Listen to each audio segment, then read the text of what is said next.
Welcome to another transfer tips video ahead of Game Week 32, the first game week that isn't a double or blank since Game Week 15 in December. I'm going to be talking about 12 players overall, free to buy, hold, sell and skip. And let's jump straight into it. The first player today is Kevin De Bruyne, who recently scored in the Champions League against Atletico Madrid. He's in good form in the Premier League as well, scoring a very good goal against Burnley, a well-taken volley. And if we're looking at his last 6 appearances in particular, he's got 4 goals and 1 assist, and this is in the Premier League only. He's got 9 shots inside the box. His XG is just under 2, and the same goes for his expected assist, which is 1.84, slightly lower than his XG. And he's got 1 big chance and 2 big chances created. So he's got some pretty decent underlying numbers, although there is an overperformance in terms of the goals compared to the XG. And in terms of shot volume, not too bad, 13 shots. So he averages just over 2 shots per game in the last 6 appearances, and 10 shots have been on target. So De Bruyne is enjoying this more offensive role, and he didn't have a particularly great game against Atletico Madrid, but he scored that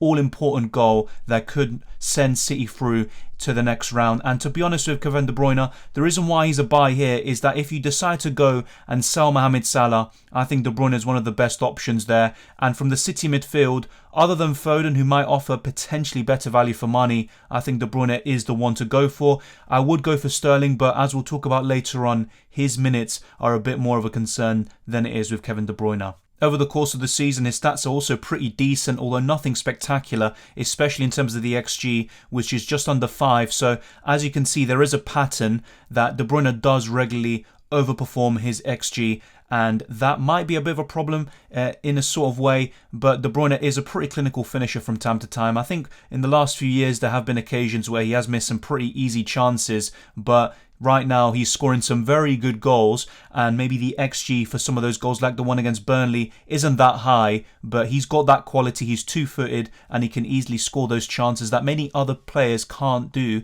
and maybe that is also a problem of XG. It doesn't take into account the quality of the player, and also if they're on their left foot, it might be deemed as a lower quality chance, but when you're De Bruyne, you're two-footed, that's not really an issue. But his stats are pretty decent in terms of the creativity anyway. He hasn't really gotten those assists this season, so as you can see, the XG and the XA kind of go hand in hand. There's an overperformance in the XG, but there's also a underperformance in terms of the assists compared to the expected assists. So let me know what you think of Kevin De Bruyne, but I think he is worth buying. I wouldn't be in a rush to get him in, and I'll talk about Salah later on as well, of course. If you're looking for a premium other than Son and Kane, De Bruyne right now is at the very top of the list. Reece James can be a very frustrating player in FPL because he can get you those really good returns, and sometimes when you don't have him, your rank is just severely affected, but when you bring them in, he gets a 0 points or maybe 1 or 2 points from time to time, like he did against Brentford. He didn't start, he came on, conceded 2 goals and got 0 points overall. A very disappointing performance there from him, but I still think he's worth buying. Now, if you look across the whole season, his stats are very good. I've always talked about him. I think he was a hold in last week's video, and he's got 5 goals and 6 assists in 18 appearances. Some very incredible numbers in terms of the output. But what I want to point towards are his stats since Ben Chilwell has been injured, because there has been a slight drop-off. So in 9 appearances since Ben Chilwell has been injured in around Game Week 13, Reece James has 1 goal and 2 assists, which is still pretty decent. And what I would also say, and it does skew the data a little bit, is that a few of those appearances have been off the bench. So he only has 6 or 7 starts from those 9 appearances, and I think he's only completed the full 90 in 6 of those 9. So that also does change things a little bit. But his XG is under 1 and his expected assist is 1.81. That isn't necessarily too great. Only 1 big chance and 3 big chances created. But I still think he's got the highest upside of any Chelsea defender, and my preference is Joao Cancelo and those Liverpool fullbacks. But next up in line would be Reece James, and the main reason why I'm recommending him right now is because those fixtures are fantastic. There might be the odd rotation like it was the case in Game Week 31 there against Brentford, but back-to-back doubles in 36 and 37, and if Chelsea are knocked out in either the FA Cup or the Champions League, you would expect Reece James to start the vast majority of those Premier League games just to secure third, which I think they should be able to do, but you never know, and as you can see, Brentford obviously surprised them the other day. So Reece James is a great option because he's got some very good output, especially with Ben Chilwell being injured since Game Week 13. That has had a detrimental effect on Reece James, but those back-to-back doubles in 36 and 37 are very appealing. So Reece James for me is still one of the best defenders in the game, just not as good as Cancelo and the Liverpool fullbacks. We have James Maddison as the final buy of this week's video. The same goes for Harvey Barnes. He's still a pretty good option, but I think in the last few game weeks Maddison has looked better. He was very unlucky not to get a huge return against United with that goal being disallowed. That would have been a goal and an assist at Old Trafford. In his last 6 appearances, he has 2 goals and 2 assists, and this stems all the way back from Game Week 25. His XG actually though, and this is obviously going to be a very big cause for concern, is 0.45 in 6 appearances. That is very poor, but I still think he's a good option. Obviously, he's a great free kick taker, and he can get points from a number of different sources, from free kicks, from corners, and he's also very good from open play as well. His expected assist is 1.58, but he's had 0 big chances and 3 big chances created, but he's a pretty decent finisher, a bit similar to De Bruyne, where there is going to be an overperformance in terms of the goals compared to the XG, but he's got that quality finish. He's good with his left foot as well. So for me, James Maddison is worth buying. And then you look at his stats across the whole season, 5.91 XG, that's a bit better, although that is in 27 appearances. And his goal output is very good, 8 goals and 7 assists. And not many people are talking about James Maddison, but he's quietly having a pretty good season and has been one of Leicester's best players. So for me, James Maddison and even Harvey Barnes are both great options in the midfield. And with that double in 33, as well as the double in 36 as well as 37, James Maddison is just a very good long-term purchase. The double in 37 isn't as great, but those doubles in 36 are incredible. 2 home games against Norwich and Everton, 2 teams in the bottom 4. I think that is just a great purchase long-term. So for me, Maddison is worth buying. This is going to be one of the biggest talking points this week, especially with Salah facing Manchester City, then Manchester United, and not having any double until Game Week 36, which is still a pretty decent one to be fair, and he can be a captaincy option in some of the games after Game Week 33. So even Everton at home, that's a very good captaincy shout, Newcastle away, and then the double for 36. But Salah has been off form, and there was that period where in the first half of the season, especially around October, November, he was absolutely incredible. But there has been a drop-off, and I think it's very important to look at his stats since the African Cup of Nations. So when he went off around Game Week 22 and they were facing Brentford and all these teams and Salah was missing out, Salah has played 8 times since then, and he's got 4 goals and 1 assist. That's still pretty good, but not that great, especially when you consider Salah's price and also what he was doing before. And we were pretty much almost certain that he was going to break his previous record in 2017-18 of his 305 points total, I believe it was.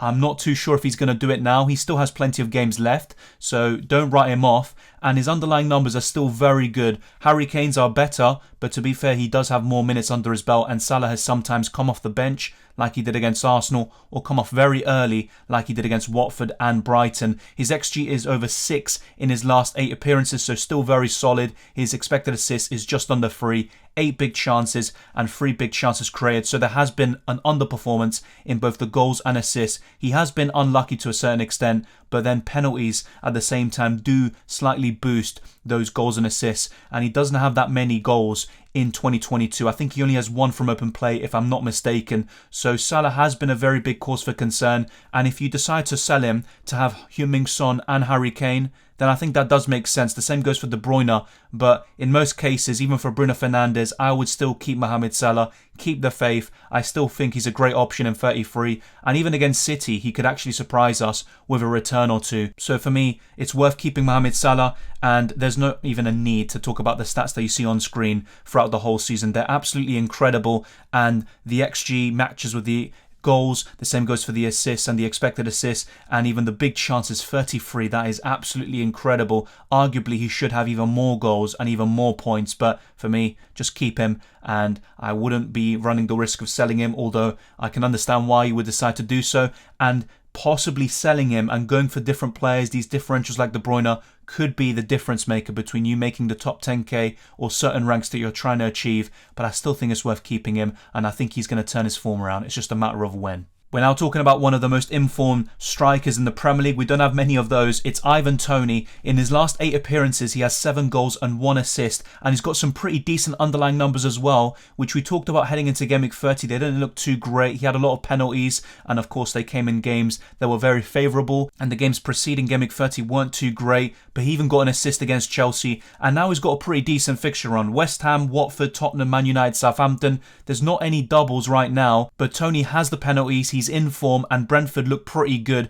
Eriksen has been a very big difference maker in that Brentford midfield, and if you look at the last 8 appearances, Toney's XG is just under 6 and his expected assist is just under 3, with 8 big chances and 4 big chances created, and his numbers across the whole season aren't amazing, but the fact that he's got 7 goals of those 11 in his last 8 appearances show that he's in form and it is worth holding on to him. Would I look to bring him in? Maybe not, but then you could argue that, yeah, Weghorst might have a double and Chris Wood and all these other players, but Ivan Toney's actually getting the goals and assists, so I think he is still probably the better option, despite not having those doubles. His XG and XA are pretty good considering his price, although they're nothing special in 26 appearances, but I really like what he's doing in the last 8 to 10 games. He's showing a lot of good form, so for me, Ivan Toney is worth holding. Let me know, what do you think of all of these players I've discussed so far and those that I'm yet to talk about? It's very simple in my opinion. If you've kept Bowen up until now, there's no need to sell him, even if he has some pretty tough fixtures on paper around Game Week 34 and 35 against Chelsea and Arsenal, 2 highly contested London derbies that could be very crucial in the top 4 race. Jarrod Bowen has been one of the best midfielders and FPL assets all season. We already know this. If you don't have him and you're in the market for a midfielder around his price, then I still think he's probably the best. But when you have Maddison and Barnes, I think they might be bigger priorities because of the sheer number of doubles and the better quality fixtures for Leicester. Having said that, Bowen is still a great choice and you could arguably buy him, but for now I would hold him if you do have him still, and I'm a bit envious, especially for the next 2 games against Brentford and Burnley. His stats across the season are incredible for his price and as a midfielder, and I mean, look at the goals and assists, 9 goals and 14 assists, a huge overperformance in terms of the assists, but in terms of the goals, kind of matching what the underlying numbers suggest there. 68 shots overall, 54 inside the box, very good stuff. And if we look at recent games, his last 10 appearances, he's still got 6 goals and 3 assists. So the sheer consistency of Bowen is incredible. He probably deserves to be in the World Cup squad in November. Let's wait and see what happens there. But for me, Jarrod Bowen is still worth keeping, and I think it could be a really nice differential for you. I know his ownership is still around 10%, but a lot of people don't have him, and that could be the difference maker around your rank, and I think he will boost you up to where you want to be. We're now onto the sell section and Lacazette features. He has been very good for Arsenal overall. He's making those around him better. He's just not scoring enough. 4 goals and the majority of them are penalties. He's got 8 assists, which is pretty impressive.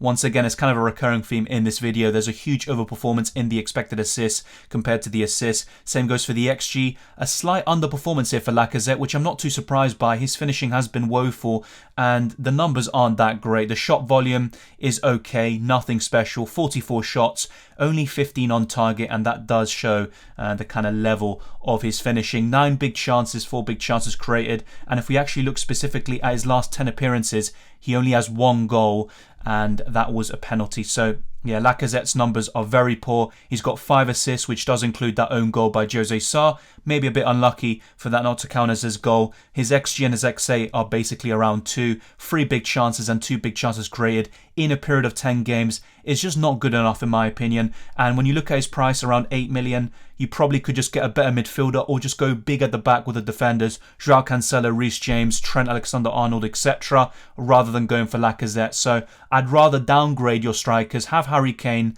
and potentially some cheaper strikers there, even Weghorst if you want to go for double game weekers, Iheanacho or a few others like Mateta. I'd rather go for cheaper attackers than go for Lacazette, so for me it's worth selling him despite his double in 33. This is a relatively simple one. I would sell Connor Cody. I did that last week. He was very unlucky not to get a clean sheet, and it's still possible against Newcastle, so it's up to you if you decide to sell him this week or next week. I think it definitely makes sense around Game Week 33. Then he has some good fixtures against Burnley and Brighton, but then some pretty poor fixtures to conclude the season. Either way, I would sell Cody and most Wolves assets because their potential double would be in Game Week 36 and 37. And let's say it does fall under 36. Their double would be Chelsea away and Manchester City, so not exactly the greatest there. His XG is actually pretty poor, but he does have 3 goals and he's got 9 shots inside the box, 11 shots overall, 3 on target, and the majority of his goals actually have come around the last 12 appearances, so 2 goals in 12 games,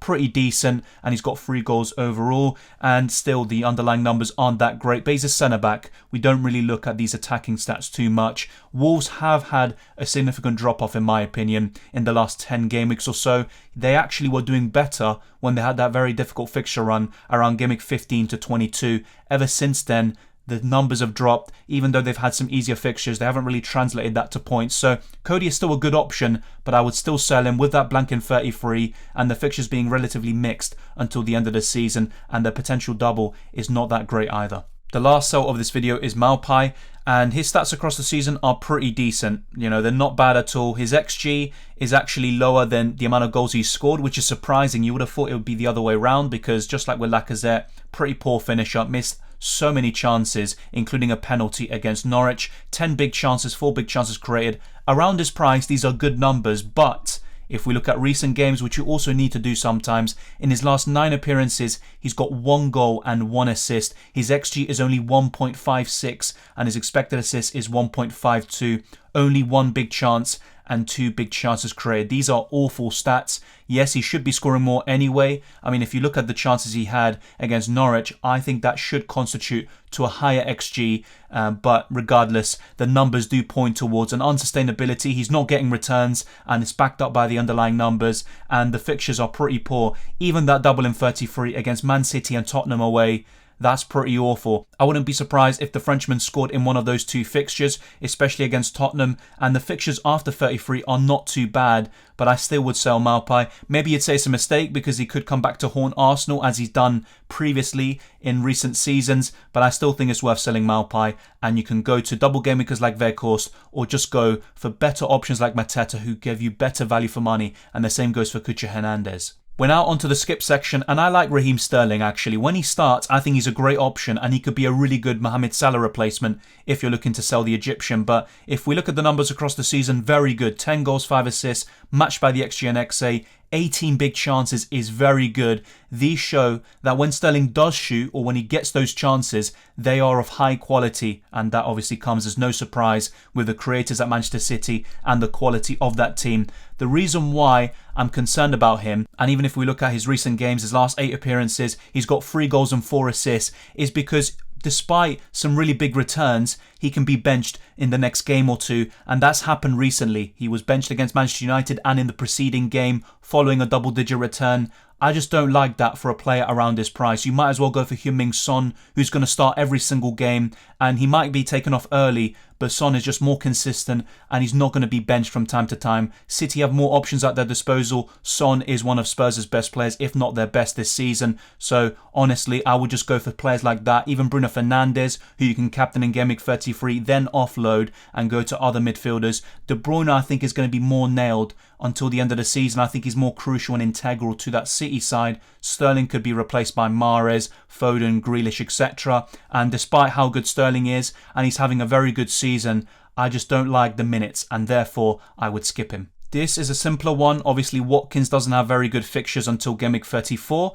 Then those change, and Aston Villa obviously have those back-to-back doubles in 36 and 37, which I very much like. The problem is, despite Watkins showing a bit of form recently, he still has only 3 goals in his last 10 appearances, and his numbers across the season are pretty average, to be fair. His XG is decent and the amount of big chances, but 8 goals and 2 assists, he should be doing better, and Watkins is a very frustrating striker to own. And to be honest, it's kind of a recurring theme with all of these forwards in all of these videos. I basically talk about selling and skipping the majority of them. So who do we end up having? Probably Kane, Mateta, and another striker around 6 million like Tony. So pretty much there's not much to choose from. I would skip Watkins. You could maybe get him around Game Week 34. He could be a good long-term purchase from that point onwards. But for the time being, I would skip him. He obviously blanks in Game Week 33. I just don't really see the need of buying him. If you have him, there is an argument to selling him and then bringing him back around Game Week 35. But that's completely up to you. I think in the majority of cases, I would skip Ollie Watkins. What a surprise, another striker being in the skip section, but this is a very simple one. Chris Wood across the whole season has 4 goals